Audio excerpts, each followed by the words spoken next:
चलिए तो बच्चा लोग आज हम लोग पढ़ेंगे रेस्पिरेशन इन प्लांट्स। ओके,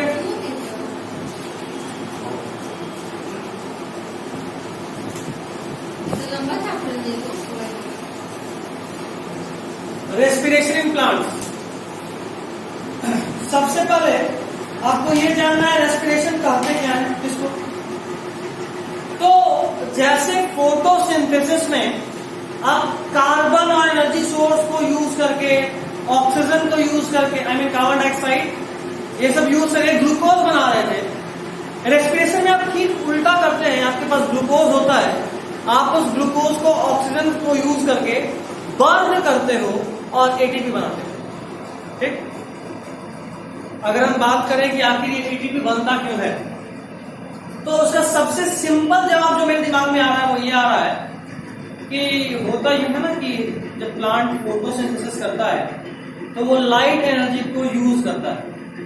तो फिर से एक सवाल आ सकता है, लाइट एनर्जी को यूज कर रहा है, ठीक है, तो एटीपी क्यों बना रहा है? सीधा वही यूज कर ले।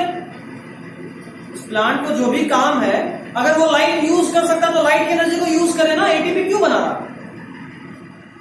तो उसका जवाब फिजिक्स के एक पॉइंट में है कि हम लोग सिर्फ केमिकल एनर्जी को स्टोर कर सकते हैं। केमिकल एनर्जी के अलावा हम एनर्जी के किसी भी और फॉर्म को स्टोर नहीं कर सकते, चाहे वो इलेक्ट्रिसिटी हो, चाहे वो लाइट हो, चाहे वो साउंड हो, चाहे वो कोई वेव हो। We can not store any other form of energy other than chemical energy. तो बात दरअसल ये है कि सुनो इधर, बात दरअसल ये है कि दिन के समय तो लाइट है, रात के समय तो नहीं है। और अगर रात के समय प्लांट को मन कर रहा है पार्टी करने का, डांस करना, उसको हिलना है, तो हिलने के लिए एनर्जी चाहिए। वो एनर्जी कहां से लाएगा? नो ऑप्शंस, क्योंकि रात में लाइट तो है नहीं। तो इसीलिए वो क्या कर रहा होता है, लाइट एनर्जी को यूज करता है। And actually what it does in photosynthesis is that it converts light energy into chemical energy. ATP नाम सुने हो ना, बताया भी था 11th 10th क्लास कोर्स में। ये है एडिनोसिन, याद आ रहा है? और एडिनोसिन के साथ, इसको बहुत डिटेल में बताऊंगा 12th में, अभी तो आएंगे 12th में, मॉलिक्यूलर जेनेटिक्स में बताया था। नाम होता है एटीपी, पूरा नाम साजन बताएगा, बताओ Sajan. Very good. Adenosine tri phosphate. और जैसा कि नाम आपको बता रहा है, इस एडिनोसिन के साथ अगर 3 फॉस्फेट को जोड़ दें कहीं कभी,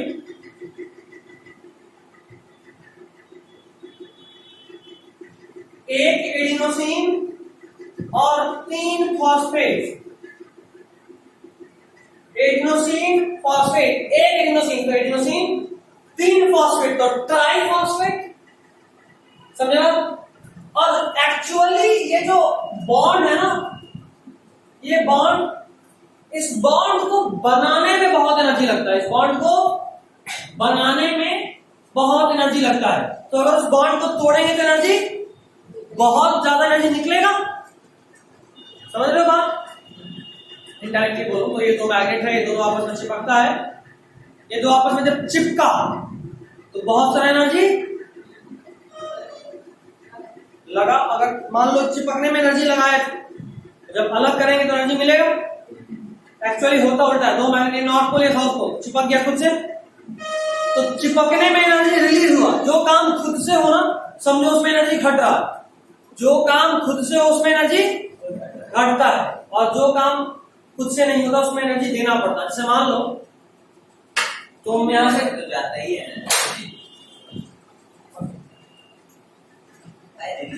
और चेतना एनर्जी की ड्राइव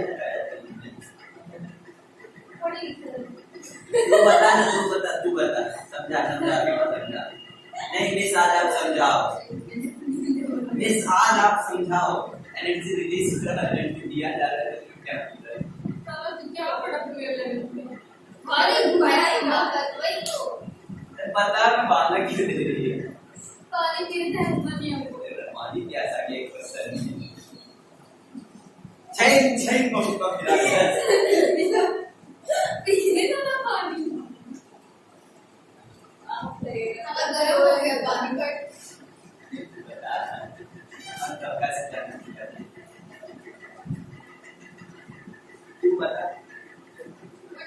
एनर्जी रिलीज हो रहा है,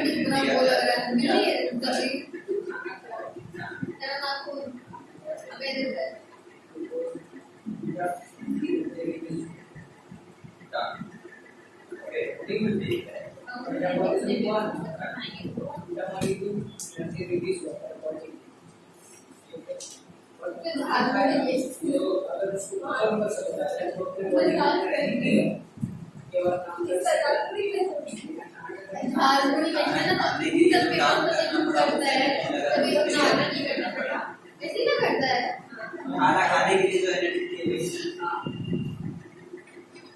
ठीक है। तो अब हम बताएं कि जो भी काम खुद से हो जाए उसमें एनर्जी निकलता है। जैसे मान लो छत पे से इसको खिड़की से गिरा दे, ऑटोमेटिकली नीचे जाएगा, तो इसका एनर्जी कम होगा। कौन सा एनर्जी? Potential energy. ऊपर है तो एनर्जी ज्यादा, नीचे जा रहा है तो एनर्जी कम हो रहा है।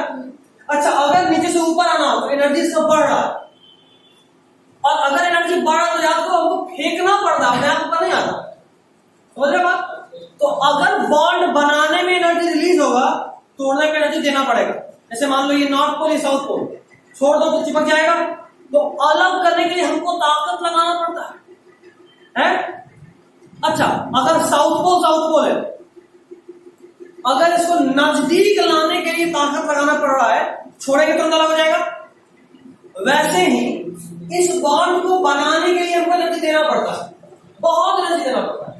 तो जब ये बॉन्ड टूटेगा तो बहुत ज्यादा एनर्जी निकलेगा। एक्चुअली इसी को हम यूज करते हैं। हम एनर्जी यूज करें, मान लो लाइट आ रहा था, ये पत्ता है, इस पत्ते पे लाइट आया, लाइट को हम एब्जॉर्ब करें, एनर्जी यूज किए, और एटीपी का यही वाला बॉन्ड बना लिए। एडीपी मतलब एक एडिनोसिन साथ में 2 फॉस्फेट, तो एडीपी। उसमें एक और फॉस्फेट जोड़ दिए तो क्या हो जाएगा? क्या होगा? ट्राइफॉस्फेट। तो एडीपी था, हम लाइट का एनर्जी यूज करके एक और फॉस्फेट जोड़ दिए, जबरदस्ती एनर्जी यूज करके जोड़े। तो जब कभी हमको एनर्जी चाहिए होगा, हम उस एटीपी का एक फॉस्फेट तोड़ देंगे, तो बॉन्ड टूटा, एनर्जी मिलेगा, उस जो एनर्जी मिलेगा इंस्टेंटली यूज कर लेंगे। समझे बात? तो इस तरह से ये पूरा एनर्जेटिक्स है, इस तरीके से एनर्जी यूज किया जाता है, इसीलिए हम एटीपी बनाते हैं। और इस पूरे चैप्टर में हम यही पढ़ेंगे कि आखिर किस तरीके से हम लोग ग्लूकोज को ब्रेक करके एनर्जी के लिए एटीपी बनाते हैं।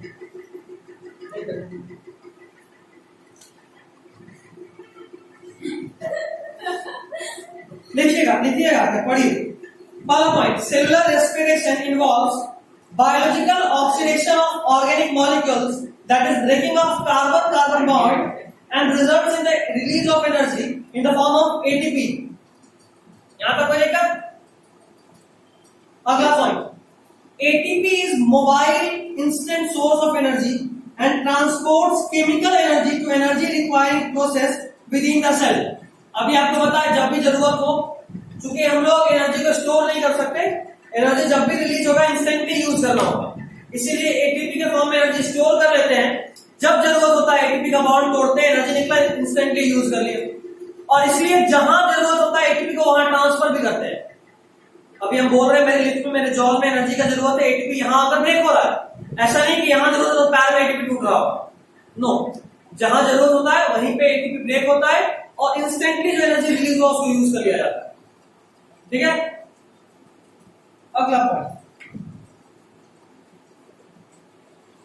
ATP is universal energy carrier और energy currency of the cell. ठीक है,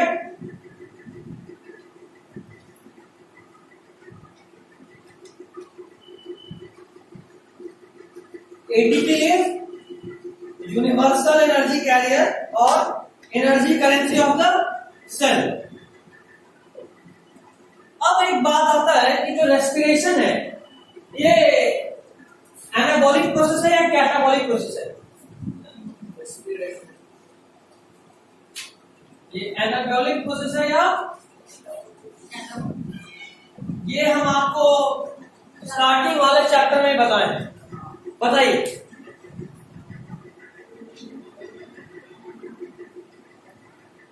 कैटाबॉलिक किसको बोलते हैं ये बताइए पर।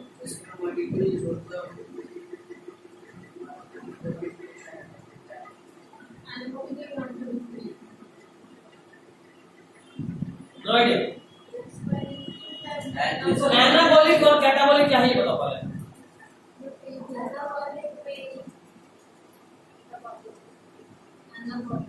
एनाबॉलिक में क्या होता है? अब मुझे एनाबॉलिक में क्या होता है, हम बहुत अच्छे से याद कराए थे। कैटाबॉलिक तोड़ा जाता है, कैटा मतलब काटना, काट के तोड़ते हैं। सर ध्यान रखते हो तो एब्सेंस के लिए ना होता है सर। एन सिर्फ एन या ए एन या सिर्फ ए ऑक्सीजन, ऑक्सीजन के बिना। एना ए एन ए होता उसका मतलब नहीं होता बिना, ए एन होता तो बिना होता, ए एन ए का मतलब बिना नहीं होता। तो एनाबॉलिक प्रोसेस मतलब दो ऐसा प्रोसेस जिसमें कोई चीज का सिंथेसिस हो रहा हो, और कैटाबॉलिक में जहां किसी चीज का डिस्ट्रक्शन, जो चीज टूट रहा हो। ठीक है, एना मतलब जोड़ना, सिंथेसिस, और गॉट इट। रेस्पिरेशन में एक्चुअली दोनों ही होता, यहां मॉलिक्यूल टूटता भी है, और जो मॉलिक्यूल टूट के बना वो किसी दूसरे प्रोसेस में काम भी आ जाता, सिंथेसिस के काम भी आ जाता। इसलिए हम लोग बोलते हैं respiration is an एम्फीबोलिक process. Respiration is a एम्फीबोलिक process. तो आपके नोट्स में मार्क है, आप देख पा रहे होंगे फर्स्ट पेज में। अब रेस्पिरेशन में किस चीज को तोड़ रहे हैं, इसके बेसिस पे तीन तरह का रेस्पिरेशन होता है। आप ग्लूकोज तोड़ रहे हैं, आप प्रोटीन तोड़ रहे हैं, या आप फैट तोड़ रहे हैं। ठीक है, अगर आप फैट या कार्बोहाइड्रेट को ब्रेक कर रहे हो, उस टाइप के रेस्पिरेशन को बोलते हैं फ्लोटिंग रेस्पिरेशन। क्या बोलते हैं? Floating respiration. और अगर आप प्रोटीन को ब्रेक कर रहे हो तो उसको बोलते हैं नोटोप्लाज्मिक रेस्पिरेशन। एंड प्रोडक्ट सेम है, बनना अंतिम में एटीपी ही है, हाँ रास्ता अलग अलग होगा। ठीक है, तोड़ने का चीज बदल रहा है तो रास्ता भी अलग अलग होगा। ठीक है, next heading gaseous exchange in plant. आप सब जानते हैं कि रेस्पिरेशन के लिए गैसियस एक्सचेंज होना बहुत जरूरी है। जब तक गैसियस एक्सचेंज नहीं होगा तब तक रेस्पिरेशन का कोई मतलब नहीं बनता, क्योंकि मोस्टली जो रेस्पिरेशन होता है वो ऑक्सीजन के प्रेजेंस में होता है। ठीक है, तो ऑक्सीजन चाहिए होगा तभी तो उसके प्रेजेंस में होगा, तो उसके लिए गैसेस एक्सचेंज करना पड़ेगा। प्लांट में हर पार्ट अपना अपना व्यवस्था खुद करता है। हमारे में हर सेल तक ऑक्सीजन पहुंचाने का जिम्मेवारी किसके पास है? हमारे रेस्पिरेटरी सिस्टम के पास। वो ऑक्सीजन को ब्लड तक पहुंचाता और फिर ब्लड में सर्कुलेशन के थ्रू पूरे बॉडी में पहुंचता है। लेकिन प्लांट में हर सेल अपना व्यवस्था खुद करता है। रूट सेल अपना अलग रेस्पायर करता है, फिर जो तुम्हारा स्टेम का पार्ट है वो अपना अलग रेस्पायर करता है। हर पार्ट अपना व्यवस्था खुद करता है। ठीक है, एक बार इसको पढ़ लो, इसको पैराग्राफ को। गैसेस एक्सचेंज इन प्लांट्स वाले के बाद पढ़ लो खुद से।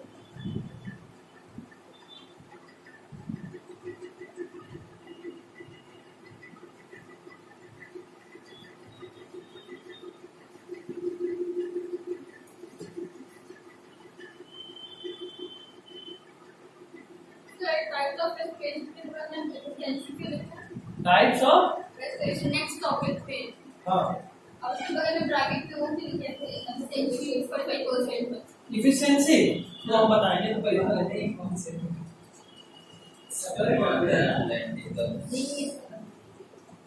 ये पैरा पॉइंट्स तो है।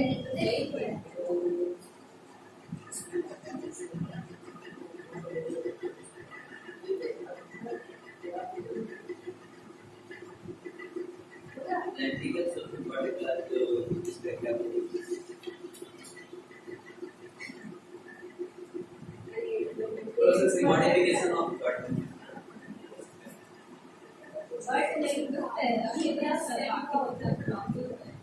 पहले सबसे पहले स्टेम के बाद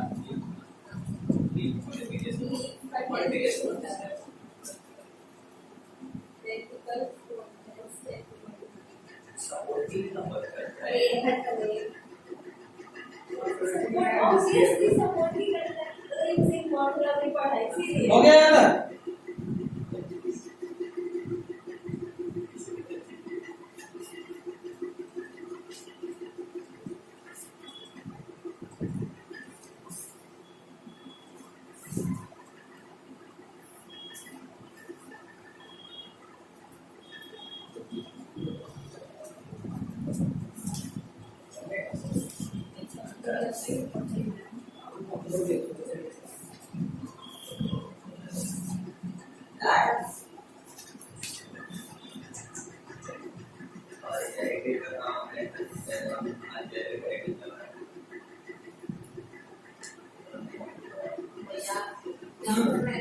हो गया?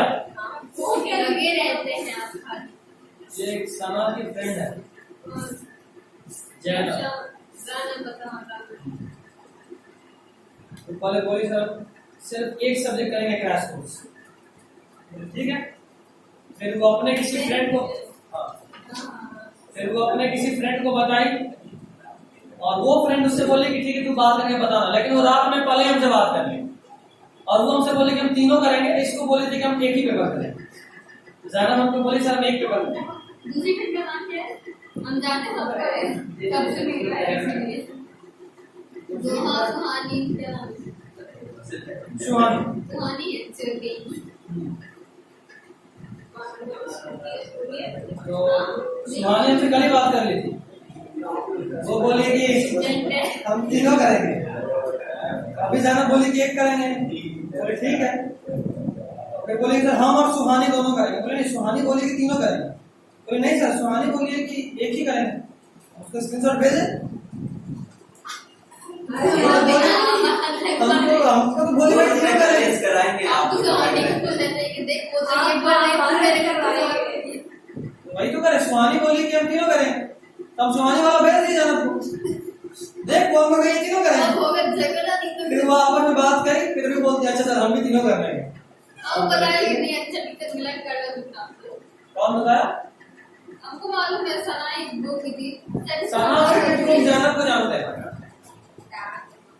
सुहानी लोग भी तुमको जानते हैं, ये मुझे बता।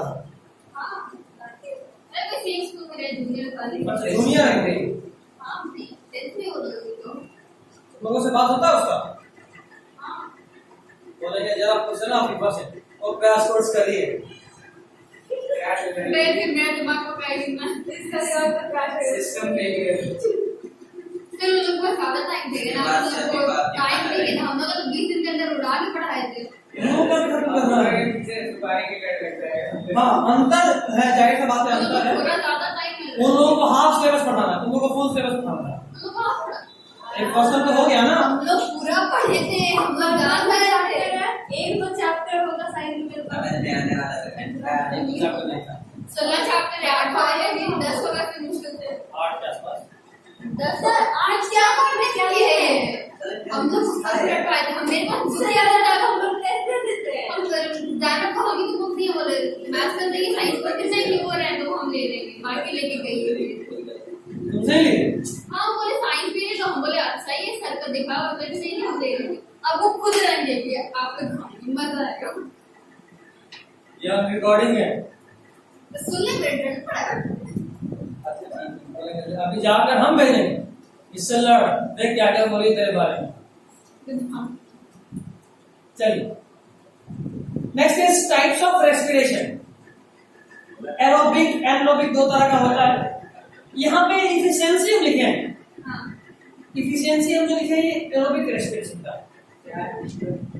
इफिशिएंसी का मतलब कि हम जितना एनर्जी एक्सपेक्ट कर रहे थे, मतलब जितना जाहिर सा बात है ग्लूकोज को तोड़ने में हम एनर्जी लगाए हैं, है ना, और ग्लूकोज को टूटने के बाद हमको एनर्जी मिला। एक बात बताना, ग्लूकोज को तोड़ने में हम 10 रुपया खर्चा किए, ग्लूकोज टूटने के बाद 2 रुपया मिला, तो ग्लूकोज को तोड़ेंगे कि नहीं तोड़ेंगे? 8 का नुकसान ही हो जाएगा। अच्छा, ग्लूकोज को तोड़ने में 5 रुपया लगा, टूटने के बाद ग्लूकोज हमको 15 रुपया दिया, तोड़ेंगे नहीं तोड़ेंगे? तोड़ेंगे।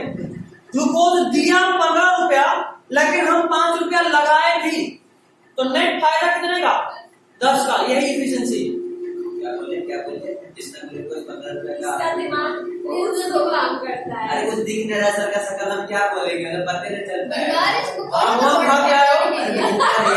मतलब मेरा आवाज सबको दिखना चाहिए। अरे सर शकल का रिएक्शन जूम कर लेते थे शक्ल पे कैमरा से। फोन निकालो। आप फोन निकाला करो तुम। हाँ सिखाए थे ना, तो उसने भूल गया। वहाँ बैटिंग करो तो वहाँ तो ये सब तो गजब सर, हमको दिखाई नहीं दे रहा है आपका बोला बाबा। चमत्कार है। सर शकल पे दिख रहा है यार। अरे तो हम बोल रहे, सुनाई तो दे रहा है ना। हाँ, हम बोले कि ग्लूकोज को तोड़ने में जितना एनर्जी लगेगा और ग्लूकोज के टूटने के बाद जो एनर्जी मिलेगा, तो जितना का फायदा हुआ वही इफिशिएंसी है। ठीक है, इफिशिएंसी निकालने का फॉर्मूला भी सिखा दें कि तुम्हारा मन ज्यादा कर रहा है। नहीं, बायो में मैथ्स सब फिजिक्स मत घुसाइए आप। 12th में तो घुसेगा, जेनेटिक्स में।